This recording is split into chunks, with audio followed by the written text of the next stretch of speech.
ಶಾಂತ ವಿಮಲ ಪ್ರಕಾಶ ಆತ್ಮ ಗುಹಾ ಚಿದ್ಯೋಗಾಸ್ಯ ಶ್ರೀಪರಾನಂದಾದಿ ಸದ್ಗುರೂನ್ ನಮಾಮ್ಯಹಂ ಪುನಃ ಪುನಃ ನಮಾಮ್ಯಹಂ ಪುನಃ ಪುನಃ. ಶ್ರೀ ಲಲಿತಾ ಸಹಸ್ರನಾಮದ ವಿವರಣೆಯನ್ನು ಕೊಡುವ ಪ್ರಯತ್ನದಲ್ಲಿ ಅದರ ಪೂರ್ವಭಾಗವಾದಂಥ ಅಂದರೆ ಅದಕ್ಕೆ ಲಲಿತಾ ಸಹಸ್ರನಾಮಕ್ಕೆ ಪೀಠಿಕೆಯಾಗಿ ಹಯಗ್ರೀವ ಅಗಸ್ತ್ಯರ ಸಂವಾದದ ಮೂಲಕ ಬರ್ತಕ್ಕಂಥ ಮೊದಲ ಒಂದು 40 ಶ್ಲೋಕಗಳಿಗೆ ನಾವು ಈಗಾಗಲೇ ಒಂದಷ್ಟು ವಿವರಣೆಯನ್ನು ಕೊಡುವ ಪ್ರಯತ್ನವನ್ನು ನಾನು ಮಾಡಿದ್ದೇನೆ. ಈ 40ನೇ ಶ್ಲೋಕವನ್ನು ನಾನು ಮತ್ತೆ ಒಂಚೂರು ವಿವರಣೆ ಕೊಡಬೇಕು ಅನಿಸುತ್ತೆ. ಅಲ್ಲಿ ಹೇಳ್ತಾರೆ, ವಶಿನ್ಯಾದಿ ವಾಗ್ದೇವತೆಯರು ಲಲಿತಾ ಮಹಾತ್ರಿಪುರ ಸುಂದರಿಯ ಆಸ್ಥಾನದಲ್ಲಿ ಎಲ್ಲ ದೇವತೆಗಳು ನೆರೆದಿರುವಾಗ ಶ್ರೀಮಾತೆಯ ಅನುಜ್ಞೆಯ ಮೇರೆಗೆ ವಶಿನ್ಯಾದಿ ವಾಗ್ದೇವತೆಯರು ಲಲಿತಾ ಸಹಸ್ರನಾಮವನ್ನು ಪಠನೆ ಮಾಡ್ತಾರೆ. ಅದನ್ನು ಕೇಳಿ ಲಲಿತಾ ಪರಮೇಶ್ವರಿ ಪ್ರಸನ್ನಳಾಗ್ತಾಳೆ. ಆದರೆ ಆ ಸಭೆಯಲ್ಲಿದ್ದವರೆಲ್ಲರೂ ವಿಸ್ಮಯಗೊಳ್ಳುತ್ತಾರೆ ಅನ್ನೋ ಮಾತನ್ನು 40ನೇ ಶ್ಲೋಕ ಹೇಳ್ತಾ ಇದೆ. ವಿಸ್ಮಯಗೊಳ್ಳಲಿಕ್ಕೆ ಹಲವಾರು ಕಾರಣಗಳನ್ನು ನಾನು ಆಗಲೇ ಹೇಳಿದ್ದೇನೆ. ಯಾವುದೇ ಒಂದು ದೋಷ ಇಲ್ಲ, ಅಲ್ಲಿ ಶಬ್ದ ಪ್ರಯೋಗಗಳು ಅಷ್ಟೊಂದು ಚೆನ್ನ, ಶಬ್ದ ಸೌಂದರ್ಯತೆ ಇದೆ, ಅಲಂಕಾರ ಇದೆ. ಯಾವುದೇ ಒಂದು ನಾಮ ಪುನರಾವರ್ತನೆ ಆಗಿಲ್ಲ. ಇವೆಲ್ಲ ವಿಸ್ಮಯಕ್ಕೆ ಕಾರಣವಾದರೂ ಎಲ್ಲಕ್ಕಿಂತ ಮಿಗಿಲಾಗಿ ಹೆಚ್ಚು ವಿಸ್ಮಯವೇ ವಿಸ್ಮಯ ಅಷ್ಟೇ. ಅದರಲ್ಲಿ ಹೆಚ್ಚು ವಿಸ್ಮಯ ಏನು ನನ್ನ ಬಾಯಿಂದ ಬಂತ ಮತ್ತಷ್ಟೆ. ಹೆಚ್ಚು ವಿಸ್ಮಯಗೊಳ್ಳಲಿಕ್ಕೆ ಕಾರಣವಾದ್ದು ಈ 1000 ನಾಮಗಳಲ್ಲಿ ವಶಿನ್ಯಾದಿ ವಾಗ್ದೇವತೆಯರು ಶ್ರೀಚಕ್ರ ರಹಸ್ಯವನ್ನು, ವಿದ್ಯಾಮಂತ್ರ ರಹಸ್ಯವನ್ನು ಅಡಗಿಸಿದ್ದಾರೆ. ಅಡಗಿಸಿ ಒಂದು ಚಮತ್ಕಾರಿಕ ಕೃತಿಯನ್ನು ಮುಂದೆ ಇಟ್ಟಿದ್ದಾರೆ. ಹಾಗಾಗಿ ಆ ಚಕ್ರರಹಸ್ಯ ಮಂತ್ರರಹಸ್ಯಗಳು ಆ ಸಭಿಕರೆಲ್ಲರ ವಿಸ್ಮಯಕ್ಕೆ ಕಾರಣವಾಗಿದೆ ಅಂತ ಹೇಳಿದ್ರೆ ತಪ್ಪಾಗಲ್ಲ ಅಂತ ಭಾವಿಸ್ತೇನೆ. ಅಲ್ಲಿ ಮುಂದುವರಿತಾ, ತಥ ಪ್ರೋವಾಚ ಲಲಿತಾ ಸದಸ್ಯಾನ್ ದೇವತಾ ಗಣಾನ್ ಮಮಾಜ್ಞೆಯೈವ ವಾಗ್ದೇವ್ಯಃ ಚಕ್ರುಃ ಸ್ತೋತ್ರಮನುತ್ತಮಂ. ನೋಡಿ, ಈ ವಶಿನ್ಯಾದಿ ವಾಗ್ದೇವತೆಯರು ನನ್ನ ಆಜ್ಞೆಯಂತೆ ಅತ್ಯಂತ ಅನುಪಮವಾದ ಸುಂದರವಾದ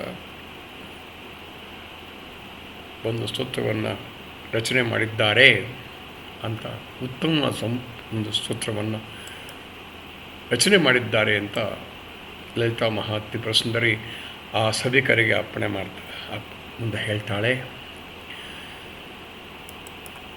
ವಶಿನ್ಯಾದಿ ವಾಗ್ದೇವತೆಯರು ದೇವಿಯ ಆಜ್ಞೆಯಂತೆ ಇದನ್ನು ರಚನೆ ಮಾಡಿದ್ರೆ ಹೊರತು ಸ್ವಪ್ರತಿಭೆಯಿಂದ ತಾವಾಗಿಯೇ ರಚಿಸಿದ್ದಲ್ಲ ಅನ್ನುವುದನ್ನು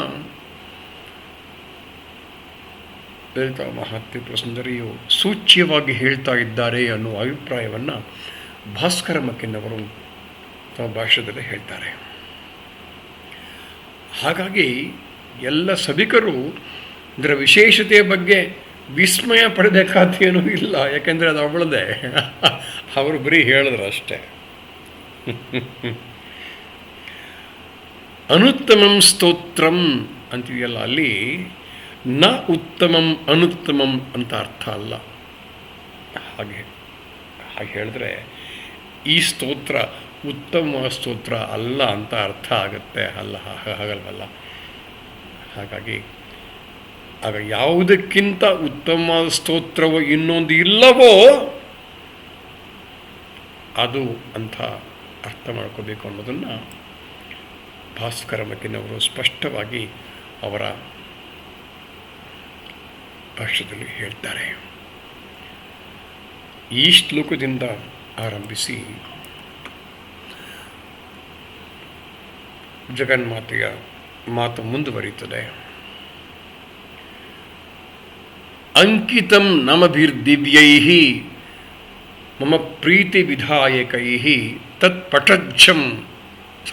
ತತ್ಪಠದ್ವಂ ಸದಾ ಯೂಯಂ ಸ್ತೋತ್ರಂ ಮತ್ಪ್ರೀತಿ ವೃದ್ಧಯೇ.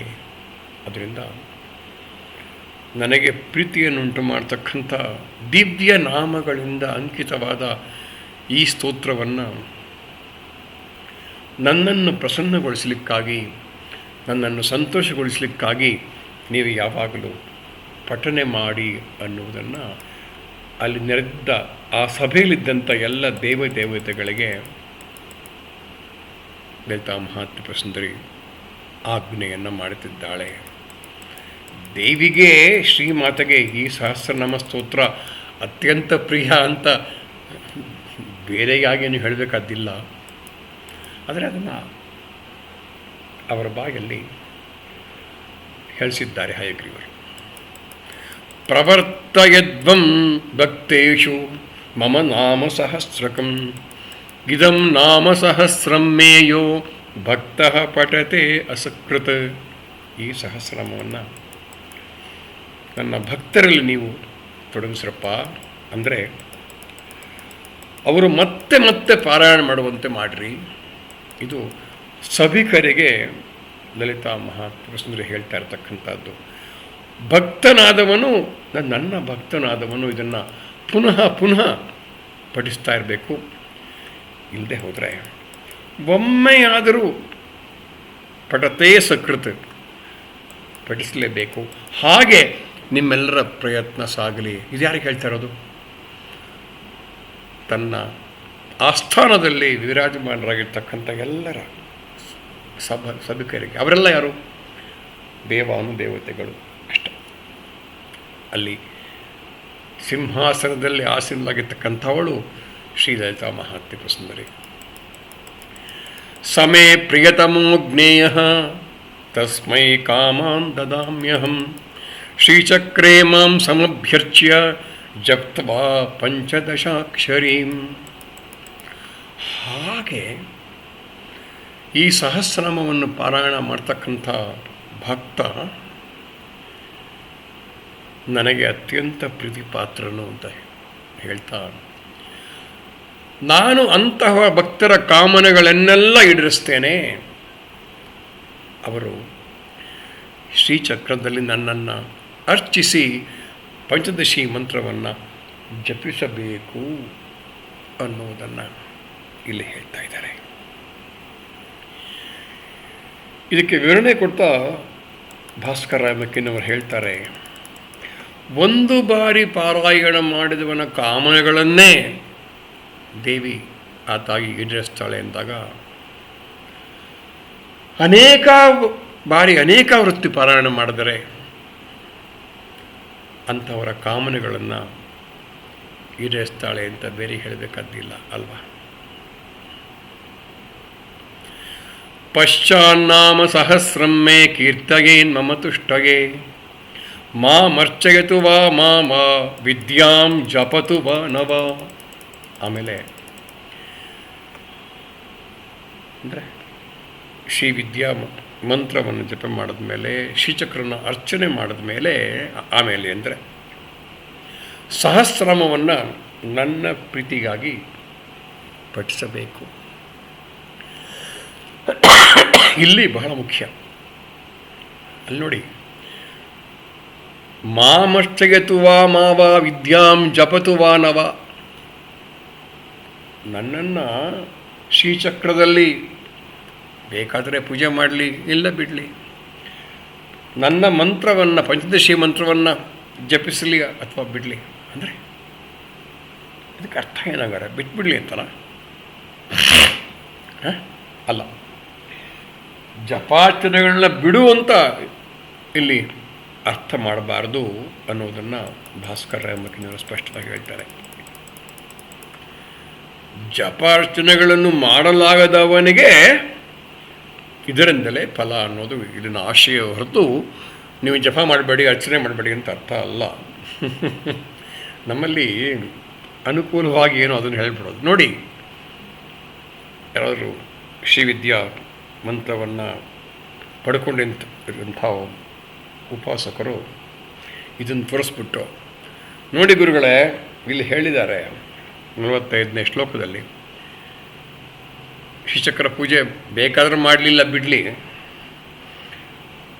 ಪಂಚದಶಿ ಮಂತ್ರ ಬೇಕಾದ್ರೆ ಮಾಡಲಿ ಬಿಡಲಿ ಅಂತ ಹೇಳಿದ್ದಾರೆ. ಏನಂತೀಗ ಅದು ಹಾಗಲ್ಲ ಅರ್ಥ. ಅಂದರೆ ಇದೊಂದೇ ಅಲ್ಲ, ನಮ್ಮ ಪ್ರಾಚೀನ ಗ್ರಂಥಗಳನ್ನು ಅತ್ಯಂತ ಗಹನವಾದ ವಿಷಯಗಳನ್ನು ಹೇಳಿರೋದನ್ನು ಕೂಡ ನಾವು ನಮಗೆ ಹೇಗೆ ಬೇಕು ಹಾಗೆ ಅರ್ಥೈಸುವುದನ್ನು ಬಹಳ ಕಾಲದಿಂದ ಮಾಡ್ಕೊಂಡು ಬಂದಿದ್ದೇವೆ. ಅಂಥ ಸಮಯದಲ್ಲಿ ಅದಕ್ಕೆ ವಿವರಣೆ ಕೊಡ್ತಕ್ಕಂಥ ಮಹಾತ್ಮರು, ಇಲ್ಲಿ ಲಲಿತಾ ಸಹಸ್ರನಾಮ ವಿವರಣೆ ಕೊಡ್ತಕ್ಕಂಥ ಭಾಸ್ಕರ ರಾಯ ಮುಕ್ಕಿನವರು ಆ ಗೊಂದಲ ನಿವಾರಿಸ್ತಾರೆ. ಹಂಗಲ್ಲಪ್ಪ ಅರ್ಥ ಆಗಿದೋ ಅಲ್ಲ, ಅಕಸ್ಮಾತ್ ಆಗದೆ ಹೋದರೆ ಮಾತ್ರ ಅರ್ಥ ಆಗಿದೋ, ಆಗಲೂ ಕೂಡ ಬೇಸರ ಬಿಡಬೇಕಾದ್ದಿಲ್ಲ. ಅಂಥವರು ಆಗದೇ ಇರುವಂಥವರು ಆಗದೇ ಇದ್ದರೆ ಅಂತ ಅರ್ಥ ಅಷ್ಟೆ. ಹಾಗೆ ಇದೊಂದು ಉದಾಹರಣೆ ಕೊಟ್ಟೆ ಅಷ್ಟೆ. ನಮ್ಮ ಎಲ್ಲ ಪ್ರಾಚೀನ ಗ್ರಂಥಗಳಿಗೆ, ಪುರಾಣಗಳಿಗೆ ನಮಗೆ ಅನುಕೂಲವಾದ ಅರ್ಥಗಳನ್ನು ಕೊಡ್ತಾ ಹೋಗಿದ್ದೇವೆ.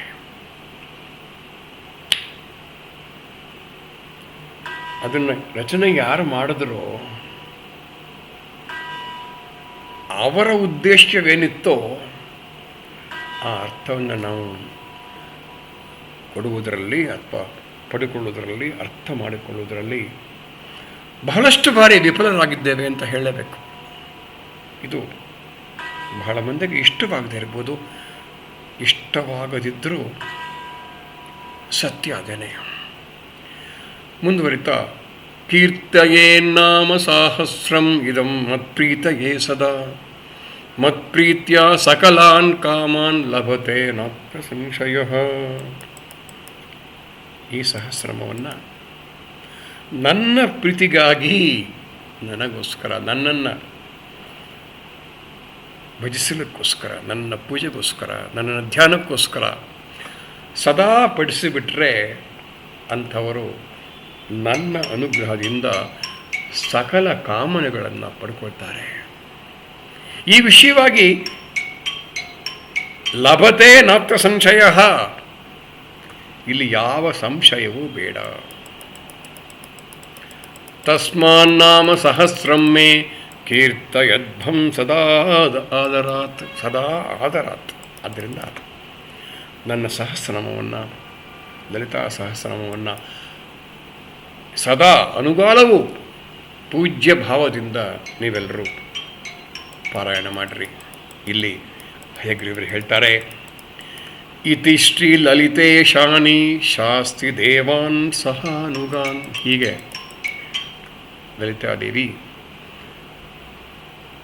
ಎಲ್ಲ ದೇವತೆಗಳಿಗೆ ಲೋಕಾನುಗ್ರಹ ಹೇತುವಿನಿಂದ ಆಜ್ಞಾಪಿಸ್ತಾಳೆ. ಇಲ್ಲಿ ಒಂದು ಮಾತು ಹೇಳಬೇಕು, ಲಲಿತೇಶಾನಿ ಶಾಸ್ತಿ ಅನ್ನೋ ಪದ ಬರ್ತದಲ್ಲಿ, ಅದನ್ನು ನಾನು ಸ್ವಲ್ಪ ಅದಕ್ಕೆ ವಿವರಣೆ ಬೇಕು ಅಂತ ಭಾವಿಸ್ತೇನೆ. ಲಲಿತಾದೇವಿಯ ಇಚ್ಛಾರೂಪವಾದ ಶಾಸನ, ಆಜ್ಞೆ, ಅದು ನಿತ್ಯವಾದದ್ದು ಅಂತ ಹೇಳಲಿಕ್ಕೋಸ್ಕರ ಶಾಸ್ತಿ ಆಜ್ಞಾಪಿಸುತ್ತಾಳೆ ಎಂತಕ್ಕಂಥ ವರ್ತಮಾನ ಕಾಲಾರ್ಥಕ ಕ್ರಿಯಾಪದವನ್ನು ಉಪಯೋಗಿಸಲಾಗಿದೆ ಅನ್ನುವ ಮಾತನ್ನು ಭಾಸ್ಕರ ರಾಯ ಮಕ್ಕಿನವರು ಹೇಳ್ತಾರೆ. ಅಂದರೆ ಅವಳ ಆಜ್ಞೆ, ಅನುಜ್ಞೆ ನಿತ್ಯವಾದ್ದು, ಸತ್ಯವಾದ್ದು ಅಂತ ಅರ್ಥ. ಸದಾಕಾಲ ಅಷ್ಟೇ, ಅದು ಅಷ್ಟೆ. ಅದಕ್ಕೆ ಯಾವುದು ಸತ್ಯ, ಯಾವುದು ಸತ್ಯ, ಯಾವುದು ಕಾಲ ದೇಶಗಳಿಂದ ಬದಲಾಗುವುದಿಲ್ಲವೋ ಅದು ಸತ್ಯ. ಇಲ್ಲಿ ಹೀಗೆ ಅಲ್ಲ ಹಾಗೆ ಅಂದರೆ ಭೂಭಾಗದ ವ್ಯತ್ಯಾಸದಿಂದ ಬದಲಾಗತಕ್ಕಂಥದ್ದು, ಅಥವಾ ನಿನ್ನೆ ಹಾಗಿತ್ತು, ನಿನ್ನೆ ಸತ್ಯವಾಗಿತ್ತು, ಇವತ್ತು ಅದಲ್ಲ, ಸತ್ಯವಲ್ಲ. ಎಲ್ಲ ಕಾಲದಲ್ಲೂ, ಎಲ್ಲ ದೇಶಗಳಲ್ಲೂ, ಎಲ್ಲ ಭೂಭಾಗದಲ್ಲೂ, ಬ್ರಹ್ಮಾಂಡದಲ್ಲಿಯೇ ಯಾವುದು ಸದಾಕಾಲ ಬದಲಾಗದಿರ್ತದೋ ಅದು ಸತ್ಯ. ಅದಕ್ಕೇ ಭಗವಂತನನ್ನು, ಆ ಚೈತನ್ಯವನ್ನು ಸತ್ ಚಿತ್ ಆನಂದ ಅಂತ ಕರೆದರು, ಸತ್ಯಂ ಶಿವಂ ಸುಂದರಂ ಅಂತ ಕರೆದರು. ಆ ಸತ್ಯ ಅನ್ನಲಿಕ್ಕಿದೆ, ಹಾಗಷ್ಟೆ. ಇನ್ನೊಂದು, ಇಲ್ಲಿ ಹಲವು ಪಾಠಗಳಲ್ಲಿ ಆಜ್ಞಾಪಯಾಮ ಸದಾ ಲೋಕಾನುಗ್ರಹ ಹೇತವೇ ಅನ್ನೋ ಒಂದು ಸಾಲು ಇದೆಯಂತೆ. ಹಲವು ಕಡೆ ಇಲ್ಲ. ಅದರ ಅರ್ಥವನ್ನು ಆಗಲೇ ಹೇಳಿದ್ದೇವೆ. ಆಜ್ಞಾ ತದಾ ಲೋಕಾನುಗ್ರಹ ಹೇತುವಿಂದ ಜ್ಞಾಪಿಸಿ ಅಂತ ನನ್ನ ಮಾತನ್ನು ಹೇಳಿಬಿಟ್ಟಿದ್ದೇನೆ ಆಗಲೇ. ಶಾಸ್ತಿ ಅಂದರೆ ಆಜ್ಞಾಪಿಸ್ತಾಳೆ. ತನ್ನ ಶಾಸನ ನಿತ್ಯವಾದ್ದು, ಸತ್ಯವಾದ್ದು ಅಷ್ಟೆ. ಆ ಶಾಸನಕ್ಕೆ, ಆ ಶಾಸನ ಅಂತಕ್ಕಂಥದ್ದು ಕಾಲ ದೇಶಗಳಿಂದ ಬದಲಾಗುವಂಥದ್ದಲ್ಲ, ಬದಲಾಗಬಾರ್ದು ಅಷ್ಟೆ. ತದಾಜ್ಞೆಯ ತದಾರಭ್ಯ ಬ್ರಹ್ಮ ವಿಷ್ಣು ಮಹೇಶ್ವರಾಃ ಶಕ್ತಯೋ ಮಂತ್ರಿಣೀ ಮುಖ್ಯ ಇದಂ ನಾಮ ಸಹಸ್ರಕಂ. ಅಂದಿನಿಂದ ಆರಂಭಿಸಿ ಆ ದೇವಿಯ ಆಜ್ಞೆಯಂತೆ, ದೇವಿಯ ಅನುಜ್ಞೆಯಂತೆ ಬ್ರಹ್ಮ ವಿಷ್ಣು ಮಹೇಶ್ವರರು, ಮಂತ್ರಿಣಿ ಮೊದಲಾದ ಎಲ್ಲ ಶಕ್ತಿಗರು ಈ ಸಹಸ್ರನಾಮವನ್ನು ಪಠಂತಿ ಭಕ್ತ್ಯಾ ಸತತಂ ಲಲಿತಾ ಪರಿತುಷ್ಟಗೆ ತಸ್ಮಾದವಶ್ಯಂ ಭಕ್ತೇನ ಕೀರ್ತನೀಯಮಿದಂ ಮುನೆ. ಹಾಗಾಗಿ ಆ ಅಂದಿನಿಂದ ಆರಂಭಿಸಿ ಎಲ್ಲ ಬ್ರಹ್ಮ ವಿಷ್ಣು ಮಹೇಶ್ವರರು, ಎಲ್ಲ ದೇವಾನು ದೇವತೆಗಳು ಕೂಡ ಈ ಸಹಸ್ರನಾಮವನ್ನು ಆ ಶ್ರೀಮಾತೆಯ ಲಲಿತಾ ಮಹಾತ್ರಿಪುರ ಸಂಪ್ರೀತಿಗಾಗಿ ಭಕ್ತಿಯಿಂದ ಯಾವಾಗಲೂ ಪಠಿಸ್ತಾರೆ. ಆದ್ದರಿಂದ ಅಪ್ಪ ನೀನು ಕೇಳದೆ ಹೇಳ್ತಾ ಇದ್ದೀನಿ ನಾನು, ಅಗಸ್ತ್ಯನೇ ಕೊಂಬ ಸಂಭವ ಅಗಸ್ತ್ಯ ಮುನಿ.